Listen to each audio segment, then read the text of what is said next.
एक दिन हजरत मोहम्मद मुस्तफ़ा सल्लल्लाहु अलैहि वसल्लम जंगल के करीब से गुजर रहे थे। आप सल्लल्लाहु अलैहि वसल्लम ने देखा कि एक यहूदी शिकारी ने एक हिरण को बांध रखा है। जब हुजूर सल्लल्लाहु अलैहि वसल्लम करीब गए तो हिरण रो पड़ी और अर्ज करने लगी, या रसूल अल्लाह, आज सुबह मैं अपने बच्चों को छोड़कर खुराक की तलाश में निकली थी, मगर इस यहूदी ने मुझे पकड़कर बांध दिया। सुबह से अब तक कैद में हूँ। मेरे छोटे छोटे बच्चे हैं जिन्हें मैंने दूध नहीं पिलाया। उन्हें मेरी कमी महसूस हो रही होगी। उनके गले प्यास से सूख गए होंगे। या रसूल अल्लाह, मेरी मदद फरमाइए, मुझे इजाजत दिलवाइए कि मैं जाकर अपने बच्चों को दूध पिलाऊं। हिरण्य की दर्द भरी फरियाद सुनकर रसूल अल्लाह सल्लल्लाहु अलैहि वसल्लम की आंखें नम हो गईं। आप सल्लल्लाहु अलैहि वसल्लम ने शिकारी से फरमाया, ऐ यहूदी, तूने इस मासूम हिरण को क्यों बांध रखा है? यहूदी ने जवाब दिया, मैंने इसका शिकार किया है। जंगल के जानवरों का शिकार जायज है, इसलिए मैंने इसे बांधा है। नबी करीम सल्लल्लाहु अलैहि वसल्लम ने फरमाया, क्या तू नहीं देख रहा कि यह एक माँ है? इसके थन दूध से भरे हैं।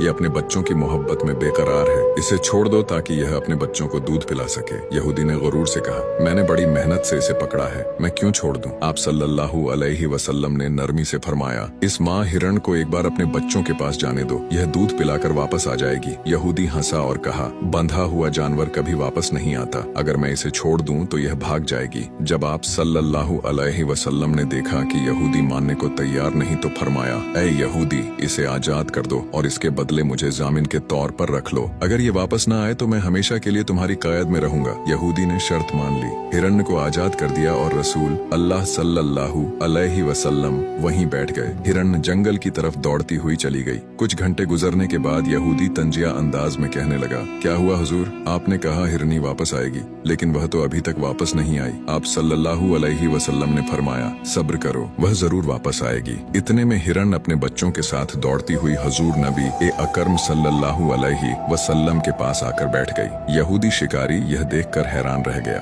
यह देखकर यहूदी रो पड़ा और बोला, या रसूल अल्लाह सल्लल्लाहु अलैहि वसल्लम, जैसे आपने इस हिरण को मोहलत दी, मुझे भी मोहलत दे दें ताकि मैं भी अपने बच्चों समेत आपके दर का गुलाम बन जाऊं। सुभान अल्लाह। फिर वह कलिमा पढ़कर मुसलमान हो गया।